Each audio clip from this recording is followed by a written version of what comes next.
వెంకటేశ్వర స్వామికి పిండి దీపాలు చేయాలి కదా మనం. అందుకనుక బియ్యం రాత్రి నానబెట్టేశాను. ఇప్పుడు ఇలా జల్లెల్లో వడమోసేసి ఇవి కొంచెం సేపు ఒక 5 నిమిషాలు బట్ట మీద ఆరిపోయాలి. మిక్సీ పట్టుకోవాలి. పొడి అవుతుంది ఇలాగా. చూడండి ఇలా ఉండాలి. మనం ఇది అరిసెల కోసం పట్టుకుంటాం కదా, సేమ్ అలాగనమాట. దీంట్లో ఇప్పుడు బెల్లం వేసుకోవాలి సరిపడినంత.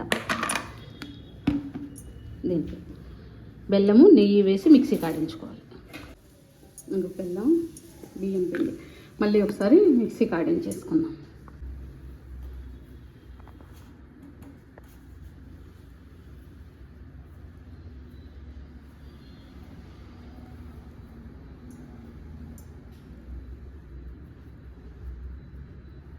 ఇదిగోండి 7 దీపాలు చేసుకున్నాం కదా, ఇవి ప్రమిదలు.